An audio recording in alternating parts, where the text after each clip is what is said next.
welcome to yet another edition of Tools at Tea Time On Tuesdays. with Tim and Anna. Woo woo! Glad to see you guys. It's the Tuesday, December the 1st edition. Oh, I see Delene applauding. Thanks, Delene. So we thought we'd kick off. I read this quote by the poet Rumi recently, and I thought it kind of gives good pause for reflection in these times we're living through and the very heart of the pandemic. And Rumi wrote this: "This being human is a guest house. Every morning, a new arrival, a joy, a depression, a meanness, some momentary awareness comes to us as an unexpected visitor. Welcome and entertain them all, even if they're a crowd of sorrows who violently sweep your house empty of its furniture. Still, treat each guest honorably. He may be clearing you out for some new delight. The dark thought, the shame, the malice, meet them at the door laughing and invite them in. Be grateful for whatever comes, because each has been sent as a guide from beyond." So I thought I'd invite you to just take a minute and think about who is an unexpected visitor to your guest house this week or today. Is it a joy? Is it an appendix? Is it a stress? Is it a sorrow? How might you welcome it in with the idea that it might be a guide from beyond?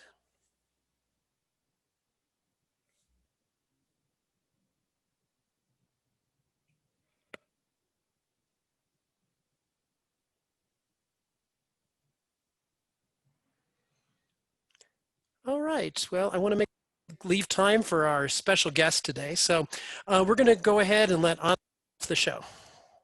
All right, so we are going to get started with our roadmap, and we have this week's fan mail, and Tim is going to take us through this week's tool. Well, look at this. Oh, sorry. That's all right. Back her up. Oh, come on, Tim. You have happy fingers today. Yeah. All right, this week's email from our imaginary fan base. Wow, Rodney's back, and here he is. He's a little feisty today. Hello, Tim and Anna. I was wondering how you could host a weekly program for 8 months now about remote learning and best practices for kids and not yet have a kid as your special guest. Does anyone ask kids what they think? What's up with that? Huh? As always, keeping you two honest, Rodney, wisecracking teacher from Anonymous High, and his preferred pronouns are me, my, and mine. Feisty. All right. He's a feisty one. Yeah. Well, Rodney, funny you should mention, because this week our special guest is a student. Yay! In fact, this is like tea with a friend, except this week we're lucky enough to have tea with one of our best students. And so the tool of the week is one that we featured in an earlier episode last spring called Flipgrid.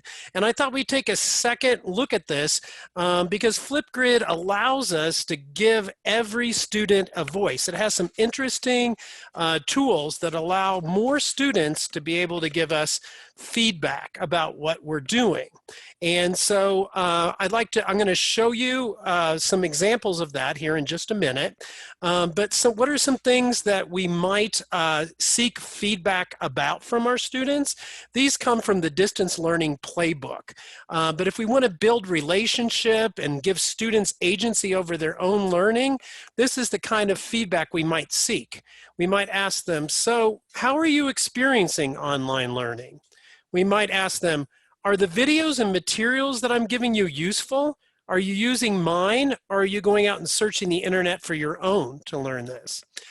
Have you asked me or another teacher a question this week?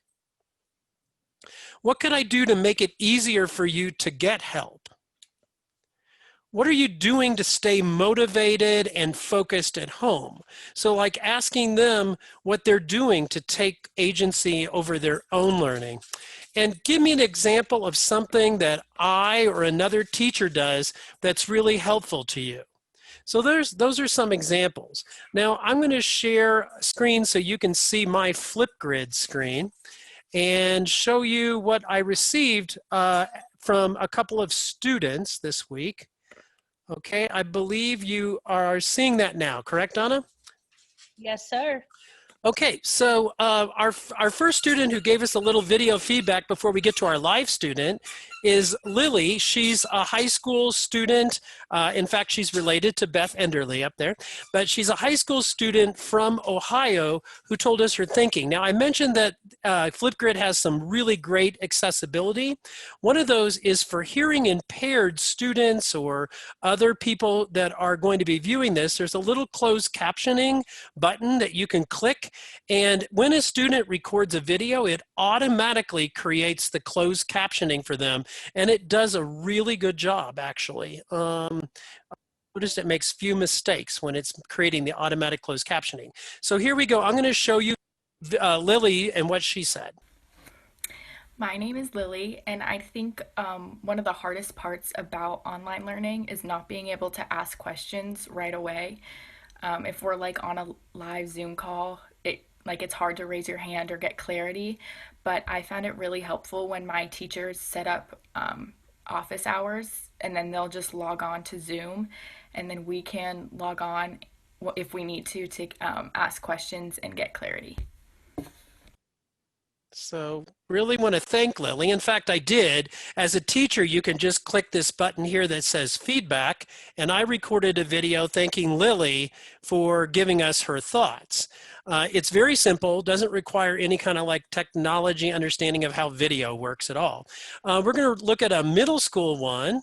Our middle school student is Beck. Hi, my name is Beck. What I like about remote learning Okay, and he's from here in Denver. is I can wake up early and finish all my work right away. What I dislike about remote learning is I can't ask my teacher questions immediately. And yeah, that's it. So these kind of comments are really helpful, I think, because they help us to see what is lacking compared to the classroom. For example, that immediate useful feedback is very hard at a distance. I want to show you one other accessibility feature here called the Immersive Reader, and I'm going to use Beck's example. You click on the Immersive Reader, and it allows students to be able to read the transcript, but here's a really cool feature. You can actually go in and you can go into preferences, and you can show the language that you want. Actually, I think I'm supposed to be here. Okay, here's a language. So let's say that you have a student that's a second language speaker who speaks primarily, say, Spanish. You can click on Spanish, and they have Latin American Spanish, Spanish, and Mexican Spanish.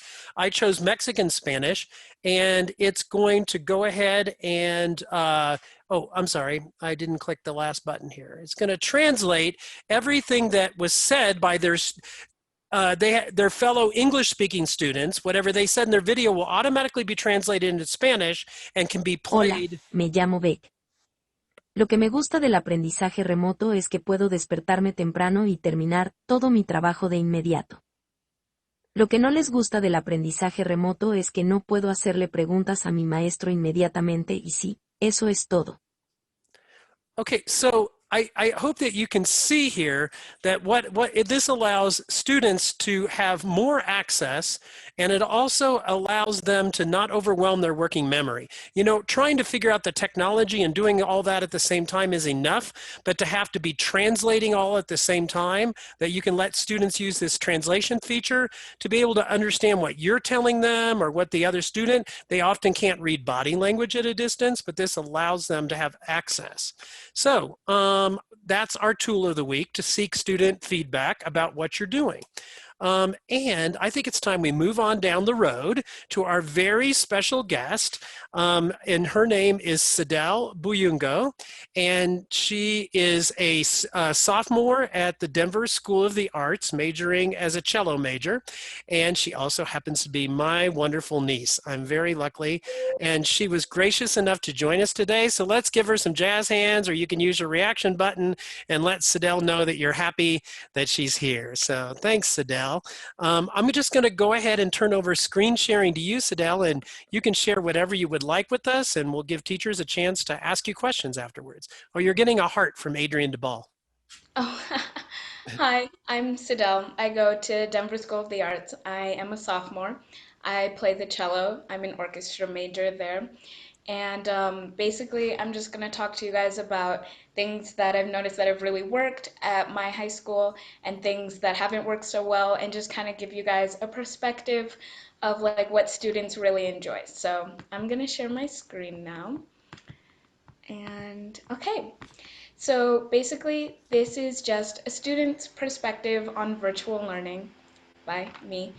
And we're going to start with little tips and tricks that I've noticed work really well. So I know like with school, there are a lot of readings and articles, of course, because that's just how it works. But just having kids read things on their own get like really draining for us. And it is a lot of time to like section off in our day, and we really have to focus. So I've noticed that one thing teachers do that really helps is sectioning off a certain group of kids. It can be like kids with names A through C, and they all read one certain section. And then when they're done with that section of the reading, they get to teach it to the class, which I think is a really great idea, because having when you teach something to someone else, it helps you like internalize the concept, and that's really helpful because it helps you remember it, and other students are likely to remember it too. And then you are able to take notes on what people say, so you just have like a general gist of the information instead of having to write down everything word for word, which is really great. Another thing that my chemistry teacher actually did recently was having debates on a subject, which was really enjoyable. We all read an article on nuclear fusion versus nuclear fission, and we got to debate like which one would be better in society, or like better in the United States to use. And having people like bring up evidence and debate their sides made it a lot easier to like remember important concepts. So when we had a test about nuclear fission versus fusion, we were all able to like bring out those key points that students would bring up in the debate. So that was a really great one. Sidel, was that debate synchronous? Were you all like in a Google Chat or a Zoom room, or were you doing it asynchronously? We were on a Google Meet room, so it was like during a class period. But yeah, so that's how we did that. You can also do it asynchronously if you want. You can use like chatting or discussions.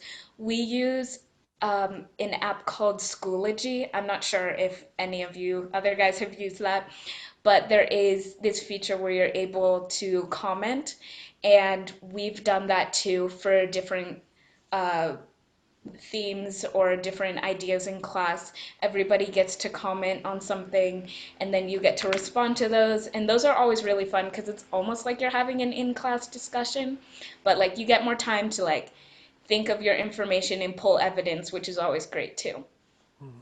So with online learning, a big struggle, of course, is student engagement. And I've noticed that the best things that teachers can do is a lot of pointing and gesturing. Because when like you move around a lot, it forces the student to look at you and focus on you because you're doing something. If you're simply just like staring at the screen and talking, it can be hard to follow along. And students tend to get bored with that, so they don't pay attention, and you're just like background noise. So like my Spanish teacher especially, she loves getting up in the camera a lot, and it's really fun to watch her. She gets like really close and really excited, and I think that honestly really helps because it shows that she's not focusing on what she looks like to other people. She's not focused on how her hair is or if her makeup is good, if her lighting's okay. She really just wants to engage with us and talk to us. And honestly, that's a big thing. Teachers caring about what is going on in the students' lives is super important, because with this whole online thing, now there's like another barrier between the teacher and the student, and we just want to know that like you're here to listen to us. So really getting up and being active in like a class is really helpful. Another thing that my Spanish teacher does is having a designated group of kids to respond to a question. So she'll ask a question, it'll be in Spanish, but she'll be like, "What is the weather today?" And instead of having like the same two kids only responding, what she does, she'll be like, "Okay, I want this person, and this person to respond to this one question." And they can either unmute or they can type their answer in chat, but either way, those are the only three kids responding, and she grades participation based on that. So it just like makes it seem like the teacher is really caring about you, like what you're doing, and that's always been super helpful. A great way to bring all the voices in Yeah, to say everybody's going to participate in. definitely. Okay, another thing that has been really helpful, we do this in my AP US history class, our group projects. And with group projects, it's really hard to like balance how to do that, because you can either have groups that just have all the kids with their friends, which are great, but it's really hard to get work done. And then you have some groups where you just assign people, and those are always the most awkward breakout rooms. Nobody's talking, nobody has their cameras on. Those are always the worst. So having a good balance of people who know each other but people who also don't know each other is really great, because those people can like bring in the conversation, you guys can discuss. But also what's super important is having a teacher popping in and out, because as students, we really do need structure. We need something to bounce off of.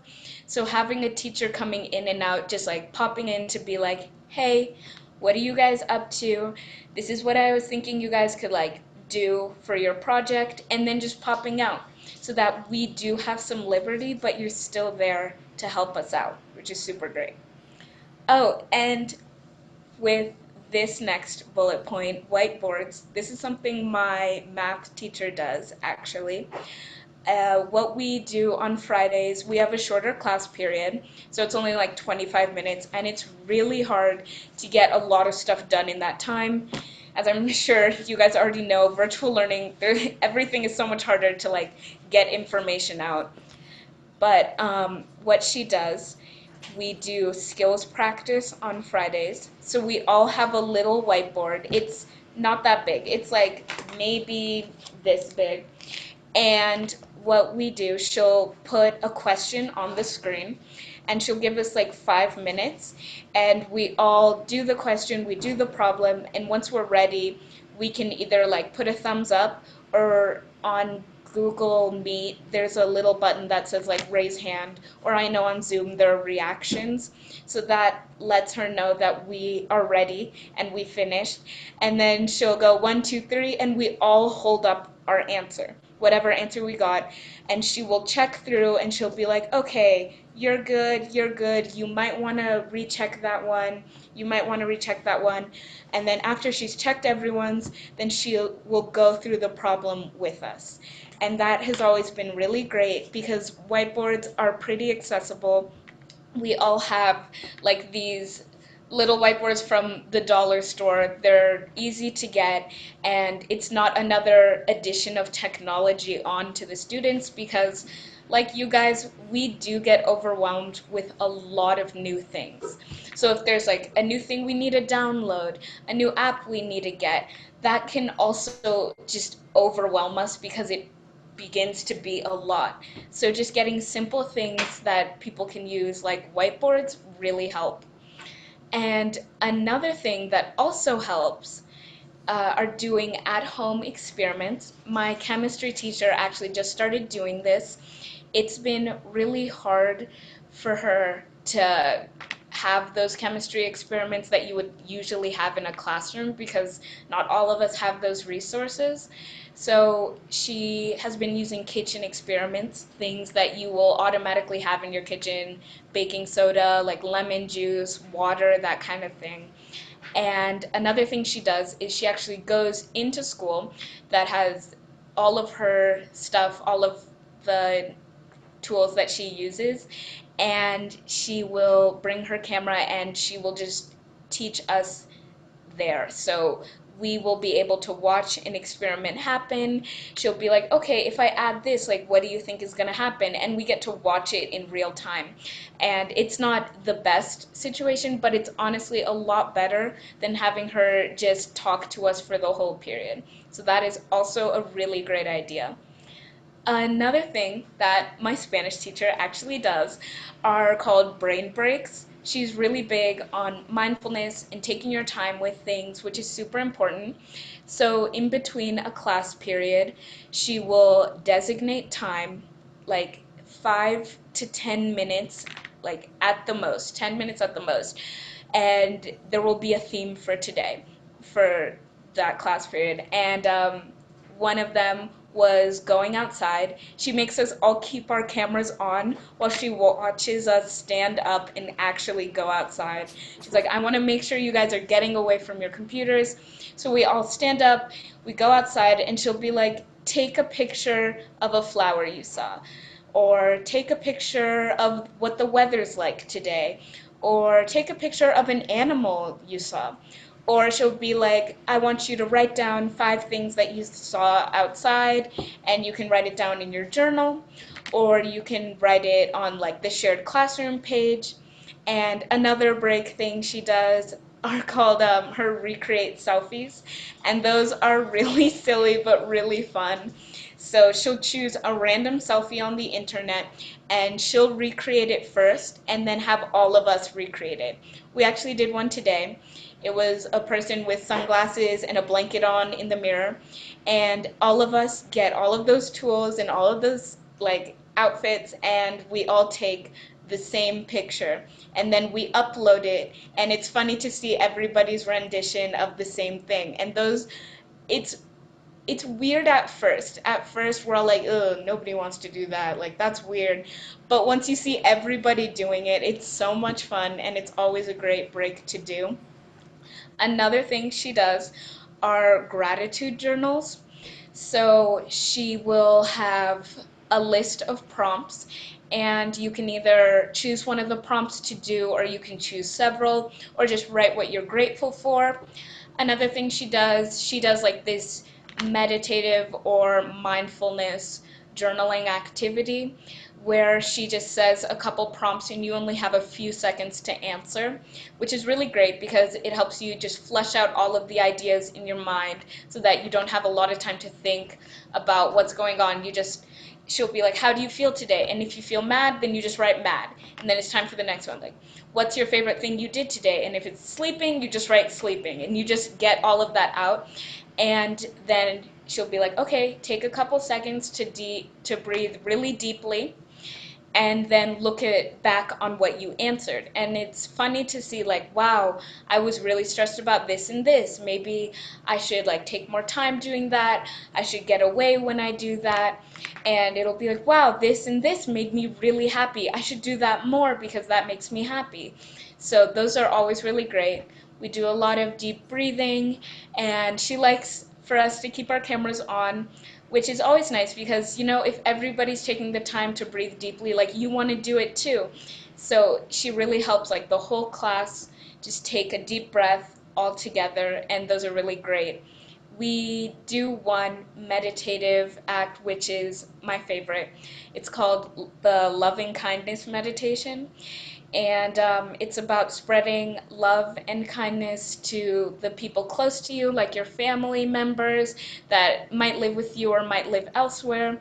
Then there's another one about spreading love to acquaintances, like friends that you only see here and there, and then you spread love to those that you have conflict with, which is always really hard, but by doing that, you feel so free, you feel so open.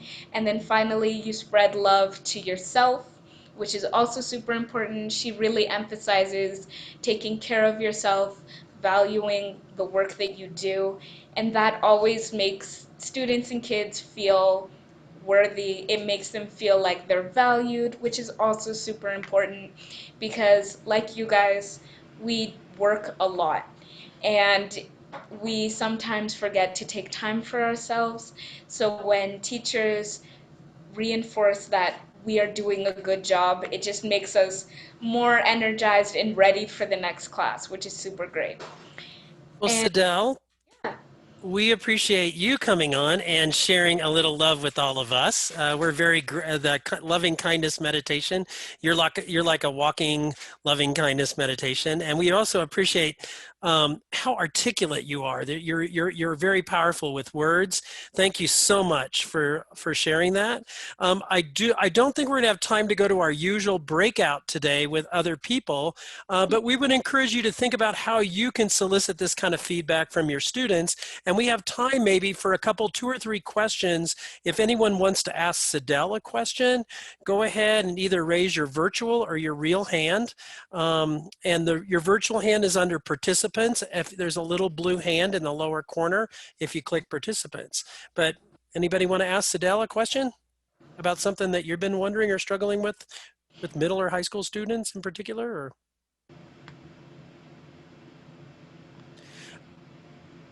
Sidel, you mentioned something to, okay, Flora's got a question. And by the way, the chat had some interesting things, Sidel. They were agreeing with what you were saying. Flora, you want to unmute yourself? Um, yeah, I have a question. Which one is your brain break favorite one? oh, I think one of my favorites are the recreating selfies for sure. Those ones are really fun. Everybody likes to participate in those. And yeah, going outside and also recreating selfies out there, those are also great. Great. Anyone else want to ask Sidel a question? Carol's got her hand up. Carol? Sidel, thank you. You're very articulate. How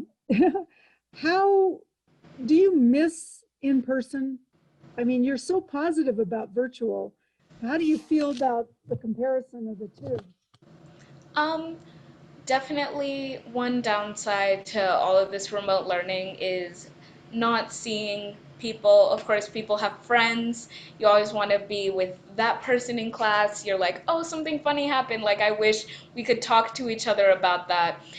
And yeah, I miss it a bit, but I've begun to realize like the little nice things in virtual learning.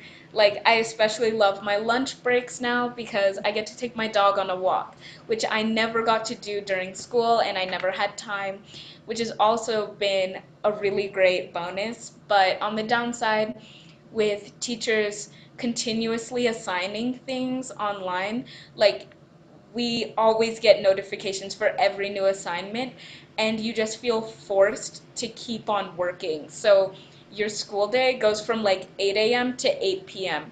because now like you have all of these notifications. So you're like, I guess I'll just keep working. And in person, at least you had those little separate moments like driving from school back home. That was like a 15-minute period that you got to yourself away from school, or the time it takes you to like change from your school clothes into your pajamas. Like it doesn't feel like a lot of time, but those little breaks that we used to take made schoolwork a lot easier. So now the lack of breaks has made it a little bit harder. But yeah. Thank you. All right. Melissa Fike has one last question for Sidel. Melissa? Thanks, Tim. Hi, Sidel. I hear teachers saying a lot of the time they have trouble getting their students to just show up online. Like they won't show up. So what helps you want to show up? Besides the fact that you're clearly an amazing student and want to learn, that's evident. But what helps you show up? A big thing, which I know is a problem, even in my class, having kids just turning on their cameras, participating, it's really hard. But for me, it's having things that are applicable. Like, you won't want to learn something that you're never going to use in your life. And that's really hard because sometimes the subjects you teach, it's like you probably won't use this, but it's good to know anyways. So, math, real world examples, if you want a budget, having kids learning about that thing because they know that they'll need to use it. They know that they need to learn about taxes. They know that they need to learn about a mortgage. They need to learn these things.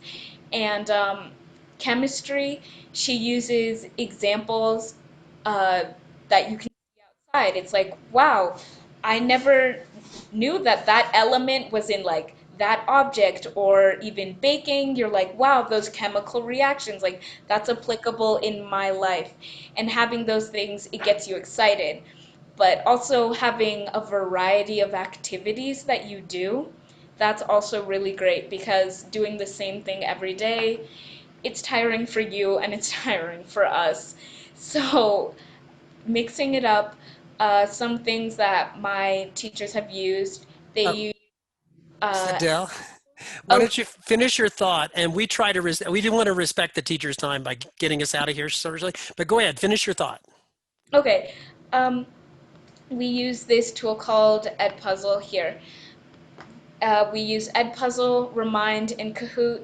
These are really great. Kahoot is like a game. I'm sure you guys have maybe heard of it, but having those are really great. Just on a Friday, a short 5 to 10 minutes learning something. Remind is a tool where you are able to text your students reminders, which is great because we lose track of time of everything. It's really hard to keep our mind straight.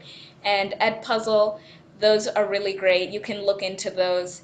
They help students learn a concept while also taking like little test questions and really make a concept easy to learn. So that would help. Thank you. We really appreciate you more than you know, Sidel. Be sure to look in the chat. Lots of people are expressing their thanks. And you're right, Melissa. My niece is a freaking rock star. And so I think we'll go ahead and close this out, Anna, for the day. But thanks again. Everybody give Sidel some jazz hands or claps or okay. Thank you. Yes, that was amazing, Sadell. Thank you so much for being here. And well, we've reached the end, my friends. And if you have a friend that missed it today, or if you want to rewatch this, the recording of this episode will be archived in our website at dmns.org. And we hope that we will see you again next week. It will be a great episode with Laura Gold. She is the special education coordinator at St. Vrain. And she's going to share some awesome ideas on how to accommodate and really engage our special ed students with remote learning from high school all the way till kindergarten and preschool. And she's going to share a really awesome tool with us that her team put together. And we're here for a couple more weeks before we go on a winter break. And we want to thank you for spending another half hour with us. If you had fun or had an inspiration today, please tell your colleagues and friends to join us next Tuesday and let us know what topics will be useful to you in the new year. But if not, until next time, bye-bye. Bye-bye. Thanks, everyone. Thanks for being here. Yeah, thanks.